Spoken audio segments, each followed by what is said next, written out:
Cette vidéo est sponsorisée par Envato.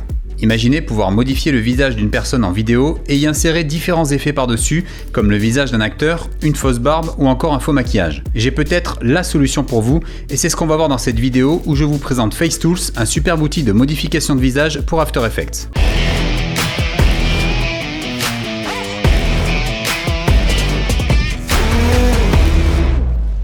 Bonjour à tous, ici Kevin Mandibourg pour la chaîne Tuto Première. Aujourd'hui, on va voir ensemble un outil formidable de remplacement ou retouche de visage pour vos vidéos. FaceTools est un plugin créé par la société Videolancer fin 2019 et connaît déjà un franc succès outre-Atlantique. J'ai pris le temps de vous tester ce plugin et je vais tenter de vous l'apprendre le plus simplement possible. A noter que par rapport à la plupart des packs que j'ai déjà pu présenter sur la chaîne, celui-ci est réservé aux personnes ayant de solides bases sur After Effects. Il est extrêmement difficile à utiliser et peut en décourager plus d'un. J'ai personnellement pris une journée complète pour apprendre à l'utiliser correctement. Si vous n'avez jamais réalisé de tracking sur le logiciel, vous risquez d'être rapidement perdu. Je vous ai mis pour info le lien du plugin dans la description. Avant de démarrer, je tiens à vous signaler qu'il ne s'agit pas du tout du fameux outil Deep Face Lab utilisé dans le milieu pro pour les remplacements de visage. Vous n'obtiendrez jamais un résultat similaire avec cet outil. Je vous propose dès maintenant de découvrir ce plugin. Nous allons voir ensemble dans ce premier chapitre comment installer correctement le plugin FaceTools. Voici le contenu du pack FaceTools une fois que vous l'avez téléchargé. Vous avez tout d'abord une première étape à accomplir ici, le dossier AE FaceTools. Vous cliquez dessus, vous le copiez, vous allez ensuite dans le dossier Documents, Adobe, et à la racine du dossier Adobe, vous allez devoir créer un dossier Motion Bro comme j'ai fait dans cet exemple. Vous rentrez dans le dossier Motion Bro et à l'intérieur, vous collez AE FaceTools comme ceci. Par ailleurs, tous les autres plugins qui utilisent l'extension Motion Bro, je vous recommande de les copier-coller dans ce dossier pour vous y retrouver plus facilement lors de vos projets. Ouvrez ensuite After Effects, cliquez sur Fenêtre, Extension, Motion Bro.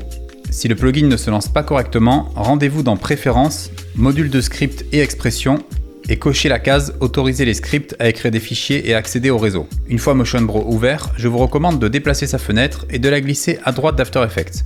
Cela vous permettra de l'utiliser beaucoup plus facilement. Pensez à enregistrer votre nouvel espace de travail ainsi créé pour y revenir à chaque fois que vous souhaitez utiliser ce plugin. Dans Motion Bro, cliquez sur la troisième icône et localisez le dossier Motion Bro. Motion Bro vous demande maintenant votre numéro de licence. Retournez alors sur Video Hive, cliquez sur Downloads et téléchargez le PDF de licence. Sur le PDF, copiez à présent votre numéro de licence, puis collez-le dans Motion Bro. Nous allons à présent entrer dans le vif du sujet avec une première utilisation pratique de FaceTools. Ici, on va tout simplement remplacer le visage de l'actrice que vous voyez sur la droite par celui de l'actrice Anya Taylor-Joy qui joue le rôle de l'actrice principale dans la série Netflix Le Jeu de la Dame. Afin de pouvoir correctement réaliser l'exercice, j'ai dans un premier temps cherché sur Envato Elements un portrait de personne pouvant correspondre à l'actrice. J'ai ensuite utilisé Google Images pour aller récupérer une photo du visage d'Anya Taylor-Joy. Attention, lors de cette étape, choisissez bien une photo où vous voyez correctement le visage de l'acteur ou de l'actrice. Dans l'exemple que je vous montre, vous pouvez remarquer que l'actrice est parfaitement de face, on voit très bien tous les traits de visage, cela va rendre l'exercice beaucoup plus facile. Afin de réaliser au mieux cet exercice qui peut sembler assez difficile au premier abord,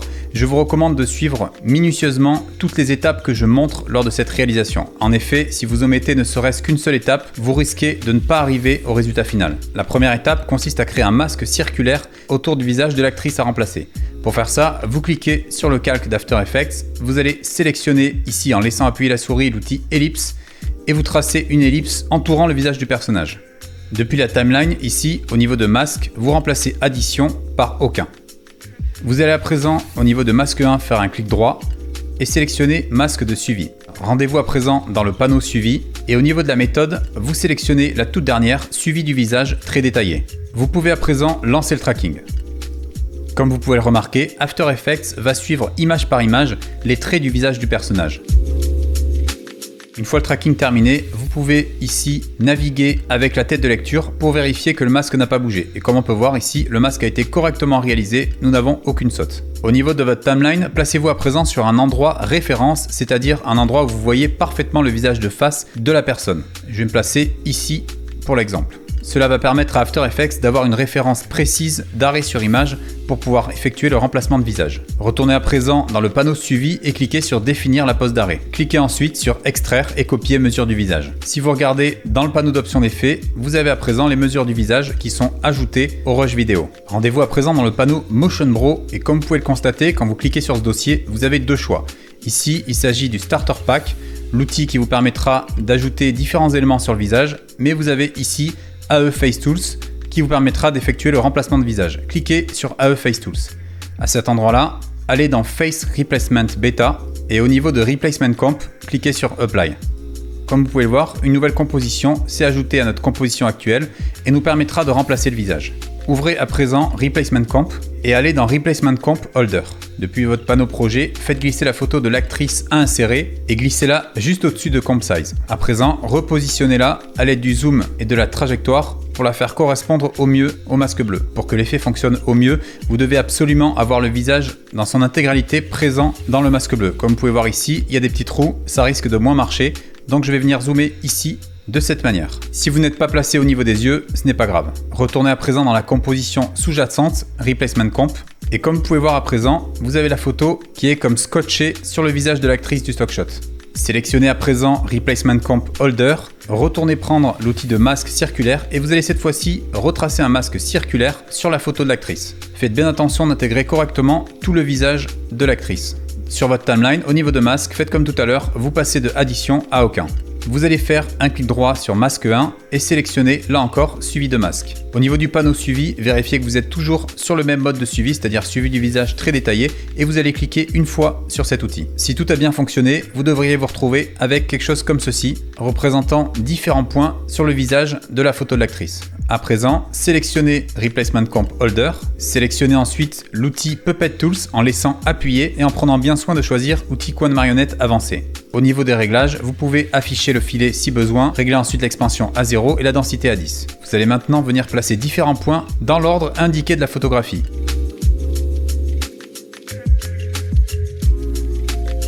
Vous devriez normalement placer 38 points. Une fois tous les coins d'outils marionnettes correctement placés, sélectionnez Reference Point et supprimez-le.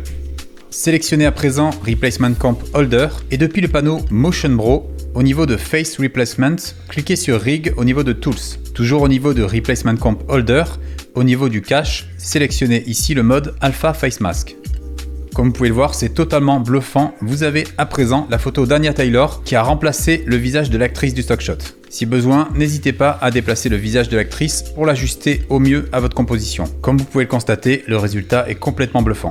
Nous allons à présent passer à l'étape de l'étalonnage qui est une étape indispensable pour rendre le tout réaliste. Comme vous pouvez le voir ici, le visage de la photo de l'actrice Anya Taylor est beaucoup trop clair par rapport au reste de la vidéo. On peut s'en rendre compte ici en venant de dézoomer. Comme vous pouvez le voir sur la photo originale, le visage de l'actrice de base est beaucoup plus foncé et nous allons tenter de retrouver cet équilibre. Pour réaliser correctement votre étalonnage, je vous recommande ici de placer le visage du stock shot d'origine pour tenter de retomber sur la même colorimétrie. Toujours dans la même composition, Replacement Comp, sélectionnez le calque Replacement Comp Holder, allez dans Effets, Correction colorimétrique et ajoutez les courbes. Retournez encore une fois dans les effets, toujours dans Correction colorimétrique et sélectionnez la teinte.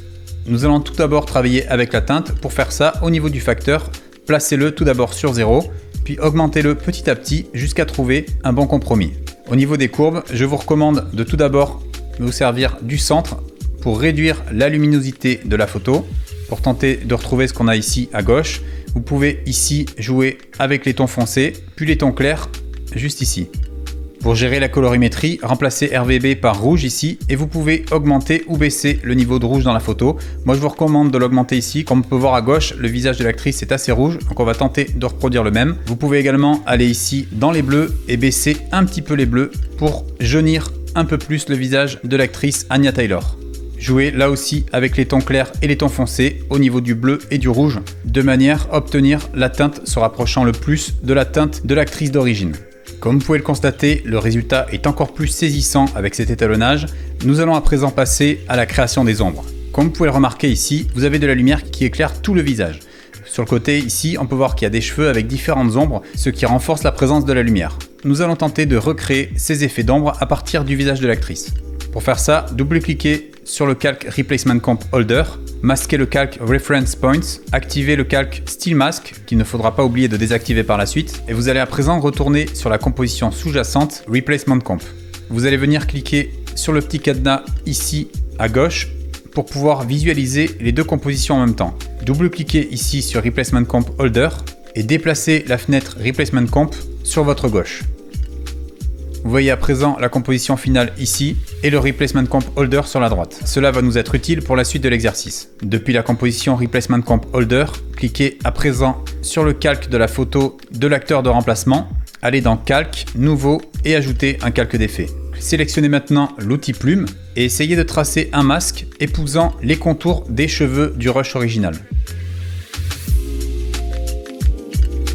Allez maintenant dans le panneau Effets, Correction colorimétrique et reprenez là encore une fois les courbes. Au niveau des courbes, vous allez tout simplement venir baisser la luminosité et comme vous pouvez le constater sur la composition finale, vous voyez qu'ici une ombre commence à se créer. Pour éviter de voir le contour de l'ombre, vous allez cliquer sur votre calque d'effet, appuyer sur F et à partir de là, vous allez lisser la transition avec le masque ainsi créé. Cela vous donne un effet d'ombre très réaliste. Je vous montre avant et après.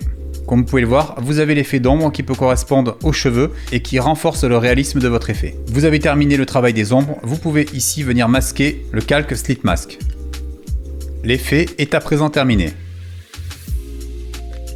FaceTools est avant tout un outil pour truquer, modifier ou retoucher un visage. Voici à présent les applications pour lesquelles vous pourrez l'utiliser. Vieillissement de personnages, correction des défauts de la peau, déformation de la bouche, des yeux et du nez, remplacement de la couleur des yeux, et vous pourrez également utiliser les ajouts d'éléments 3D grâce à la fonctionnalité de tracking 3D incluse. Voyons à présent les autres fonctionnalités que nous propose le plugin FaceTools. Pour les voir, depuis le panneau Motion Bro, cliquez sur le petit dossier juste ici et sélectionnez AE FaceTools Starter Pack.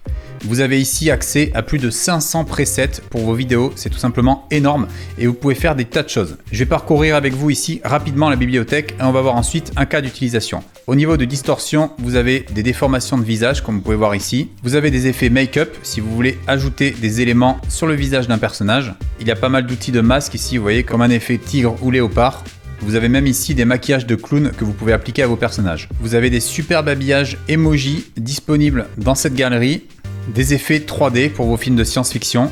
Vous avez également des masques que vous pouvez ajouter à vos éléments, des tonnes d'effets de lunettes que vous pouvez appliquer à vos visages également, des fausses barbes que vous pouvez ajouter aux personnages très facilement, un outil de simulation de blessures sur les visages des personnages. Comme vous pouvez voir ici, je peux ajouter des boutons d'acné, je peux même ajouter des blessures, des rides. Il y a des tonnes d'outils présents dans cette galerie. Vous avez également des habillages HUD pour vos effets science-fiction, des effets de call-out pour vos vidéos, et enfin, des effets de remplacement d'œil. Et là, vous avez énormément de remplacement d'œil possibles. Comme vous pouvez voir, si vous voulez faire des yeux de monstre pour un effet, pour un film d'horreur ou un effet de clip musical, ça peut être hyper intéressant de venir voir du côté de cette galerie. Nous allons tenter d'appliquer différents éléments de FaceTools sur ce rush vidéo. Pour faire ça, comme l'étape précédente, vous allez devoir créer des masques. Je clique sur mon rush vidéo, je vais sélectionner l'outil elliptique et j'entoure le visage du personnage. Au niveau de masque, vous le passez sur aucun. Vous allez venir faire un clic droit ici, activer le masque de suivi et depuis le panneau suivi, vous allez venir sélectionner la méthode suivi de visage très détaillé. Vous pouvez ensuite lancer le tracking. Placez-vous ensuite sur un moment de la vidéo où le visage est droit, donc là vous pouvez vous mettre à peu près ici, peu importe. Cliquez là encore sur définir la pose d'arrêt, puis ensuite sur extraire et copier mesure du visage. Maintenant que vous avez effectué toutes ces étapes, vous pouvez commencer à utiliser FaceTools. Retournez donc dans la bibliothèque d'effets et on va venir par exemple tester un effet make-up. Si je veux ajouter ici un make-up de clown, je clique tout simplement sur Apply. Comme vous pouvez le constater, en à peine quelques minutes, vous avez ici un effet de maquillage qui a été appliqué à la vidéo et ça fonctionne très bien. Vous pouvez très bien décider de venir masquer cet effet, recliquer sur votre élément et sélectionner un autre effet. Je vais par exemple venir cliquer sur l'effet tigre et on peut voir là encore qu'il s'est parfaitement appliqué. Ces effets peuvent être très intéressants pour la réalisation de clips musicaux. Vous pouvez également appliquer des emojis.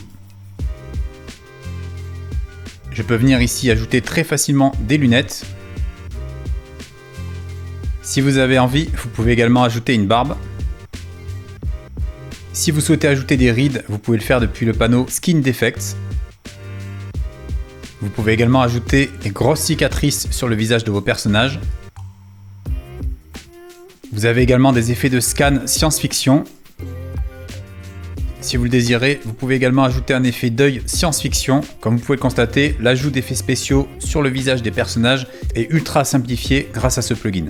Voyons à présent le prix de ce fameux plugin. Il est disponible sur Envato Market pour un prix de 45 $ avec la Regular License. Si vous l'utilisez pour vous personnellement ou pour vos clients, vous pouvez vous contenter de cette licence. Si jamais vous avez besoin d'utiliser ce plugin pour un projet télévisuel ou un projet à destination du cinéma et de la VOD comme Netflix par exemple, je vous recommande l'Extended License qui est disponible pour 87 $, qui vous permettra de disposer des droits pour ce type d'utilisation. En conclusion, je dirais que FaceTools est un excellent outil de modification et de remplacement de visage. Bien que difficile, il est de loin le plus accessible du marché. Il reste réservé à des connaisseurs à l'aise sur After Effects, familiers du tracking. Il n'est pas du tout adapté à un utilisateur débutant. Attention néanmoins, pour que le tracking fonctionne correctement, vous devez respecter les règles suivantes. Évitez la présence d'objets passant devant le visage, comme les mains, les cheveux ou autres objets. Préférez les visages de face, c'est ce qui fonctionne le mieux pour ce plugin.